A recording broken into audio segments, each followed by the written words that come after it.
আজ বাড়িতে বানালাম বাদাম চাকি, বাদাম, তিল আর চিনি দিয়ে বানালাম। এই রেসিপিটা কেমন বানিয়েছি আপনারা প্রথম থেকে শেষ পর্যন্ত দেখতে থাকুন।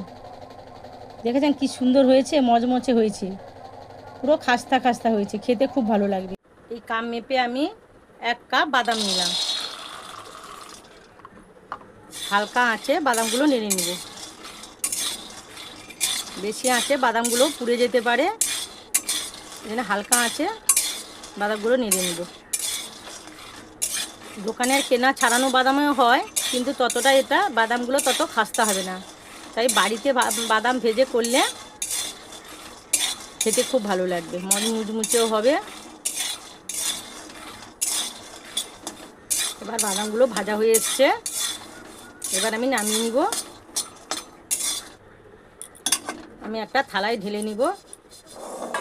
বাদামগুলো আমি একটা থালায় ঢেলে নিলাম।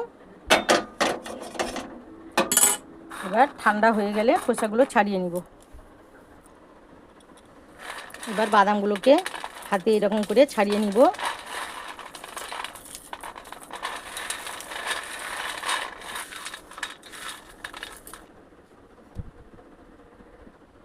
বাদামগুলো পরিষ্কার করে ছাড়িয়ে নিয়েছি।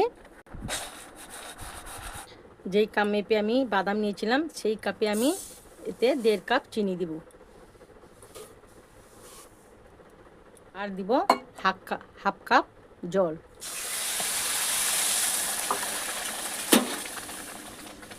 এবার আমি চিনির ক্যারামেলটা তৈরি করে নেব।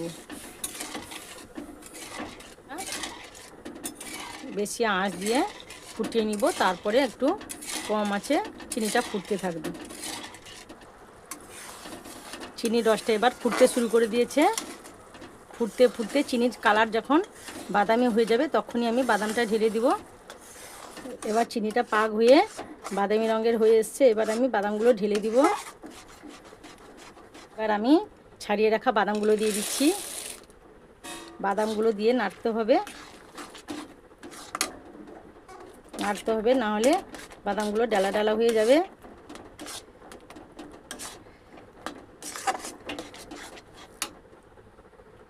আগে থেকে থালায় আমি তেল মাখিয়ে রেখেছি। এবার বাদামগুলো ঢেলে দিলাম।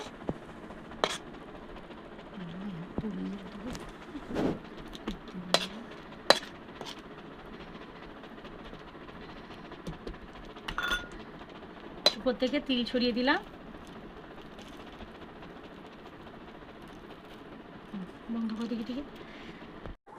এবার একটা ছুরি দিয়ে কেটে নিচ্ছি। ছুরিতেও তেল মাখিয়ে নিতে হবে, গরম গরম কাটতে হবে, ঠান্ডা হয়ে গেলে আর কাটা যাবে না।